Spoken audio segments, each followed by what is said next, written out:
మనం ఇన్ని రోజులుగా ఈయనని ముచ్చట ఏందంటే పెట్రోల్ రేట్లు పెరుగుడు. అవునులా పెట్రోల్ రేట్లే మనం వినక చాలా రోజులు అవుతున్నదని చెవులు దద్దరిల్లే పెంచిర్రు చూడుర్రి కథ. ఒడ్డు దాటేదాకా బోడమల్లన్న, ఒడ్డు దాటినాక బోడమల్లన్న అన్నట్టు వేసింది కదా సెంట్రల్ సర్కారు.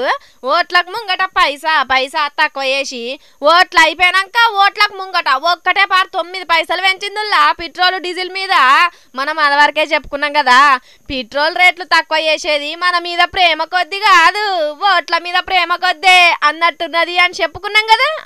మనం అనుకున్నట్టే ఓట్లు అయిపోయినాక 2 రోజులకే ఈడ్చి కొట్టినట్టే చేసిండ్రు పబ్లిక్ ను. అసలుకే బీజేపీకి 4 రాష్ట్రాలల్లో పబ్లిక్ సున్నబొట్లు కొట్టినట్టు చేసిర్రు కదా. 3 రాష్ట్రాలల్లో అధికారం ఊడవీకిర్రు. తెలంగాణలో బోడిగుండే కొట్టిర్రు పువ్వు గుర్తుకు. ఇక మిజోరాంలో దేకినోళ్ళే లేరు కదా. పెట్రోల్ రేట్లు తక్కువ చేసిండ్రన్న సంగతి కూడా చూడలేదు ఓటర్లు. అది వరకు పెంచిన ముచ్చట్లు చేసిన పనులే యాదికి పెట్టుకున్నారు. ఇక తక్కువ చేసి దేనికయ్యా అని సరణ చేసుకున్నారో ఏమో కేంద్రంలో ఉన్న సర్కార్ సార్లు. ఎంబటే దౌడలు మండిపోయే మంటలేపిర్రు అని పబ్లిక్ అనుకుంటున్నారు. అయితే అసలు ముచ్చట ఓట్లు ఒడిచిపోవడే కాదటనుల్లా. అదేదో పెట్రోల్ కొనుక్కొచ్చే మార్కెట్ ఉంటది కదా, అక్కడ రేట్లు తగ్గినప్పుడు తగ్గించినాం, పెంచినప్పుడు పెంచుతున్నాం అని అంటున్నారు. కానీ ఆ రేట్లు తక్కువ అనేది ఓట్లకు ముంగట్నే తగ్గిందా?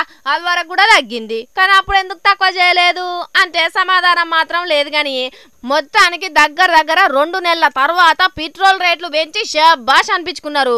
అయ్యో మళ్ళా పెంచుకుంటానే పోతారా ఏంది అని ఏం అనుకోకుర్రి, కొద్దిగా పెంచుతారు కావచ్చు. కానీ 100కు చేరక ముందే ఎంపీ ఎలక్షన్లు వస్తున్నాయి కదా, ఏమన్నా తక్కువ చేసి ఓట్లేపించుకోవాలని చేస్తారు. మరి ఓటేసేటందుకు తయారుగుండుర్రి.